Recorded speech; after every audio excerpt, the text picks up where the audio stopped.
present their rebuttals. Each team is allowed 5 minutes for that rebuttal, and anyone on either team may do that. We will start with the negative for a period of 5 minutes. First of all, just final thanks to everybody for making this process possible. I know the thanks have already been copious, but thank you again. This round comes down to a choice between, as Mr. Sexton already so adroitly pointed out, that it comes down to a choice between implementing a policy to fund these reprocessing nuclear reactors, or secondly, to implement a renewable portfolio standard that would establish a mandated target for renewable production, specifically 20% by 2017, 40% by 2027, and so on. S. David Freeman and Cooper and Sovacool, these are all well-respected energy experts. They cite a couple reasons why this would be a feasible plan to establish an RPS. First of all, Germany has already shown us that renewables do have the capacity to meet a lot of our energy demand. They're meeting 20% of Germany's demand now. So we can reach that target in a couple years. That's perfectly feasible. Additionally, North Dakota alone possesses enough wind capacity to meet 20% of the nation's needs. So the capacity is there. The resources are there. We just need to monopolize and get on these resources. Also, we establish a predictable market for renewable energy. No policy currently in place protects renewables from competition with fossil fuels, which inherently have a much lower cost, even though they have a lot higher societal costs in the long run. They have much lower short-term cost. And we protect renewables and put them in their own market where they can operate within themselves and not compete with these other cheaper but more costly in the long run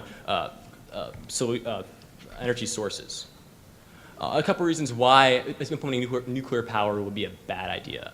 First of all, their technology will not be ready until 2020 or 2025. As Mr. Sexton pointed out, this is their own Pomper evidence, which they cite as an advocate for their plan, that their type of technology has never been built before, and it will not be ready to be built or even start to be built until between 2020 and to 2025. And this is a long time down the road, and this means that they cost a lot more, and they take a lot more time to be built than the current reactors. So the reactors they're building in France for $1 billion, those aren't the reactors they're building. Those are light water reactors, as Miss Wade has pointed out a lot of times. There are these new reactors that aren't ready to be built, and they cost a lot of money. Additionally, this is something that's kind of been glossed over in the round because we haven't really had time to emphasize it enough. That federal money is already on the table. The Energy Policy Act already allocated loan guarantees, which cover 80% of the cost of a nuclear project. Additionally, they already established grants for development. So if this technology was ready to be developed, it could already apply under current processes. So this proves that the technology is not ready now, because if it were, they could apply for loans to build these plants, but they can't until 2020. Additionally, licensing still is a huge issue. This is what sets it apart from France. The NERC, as they point out in their own constructive, establishes really high regulatory costs on these nuclear plants. They have these, they make them meet these extrinsic safety guidelines, and if they were viable now, they could apply for a license by the NRC and they would receive one, but they're not. The NRC is not ready to give them a license because the costs, because they're not ready to be built now. Also, nuclear energy is too cumbersome and expensive to meet the energy demand. We cite Mr. Ferguson at the very beginning of our speech. It says that we'd have to build a nuclear reactor every 16 days for the next 20 years to even keep up with current energy demand. And so we're not going to be able to mitigate global warming by just building nuclear reactors. Additionally, multiple bottlenecks exist now to implementing nuclear energy. We don't have even if we could start building them now, we don't have the resources available right now to build certain elements of nuclear reactors that would be really important to their construction. Additionally, renewables are a lot better than nuclear in this respect. In response to Mr. Dethridge's concerns, this is a proven technology that can be implemented now. It's cheaper, and there's not any externalities.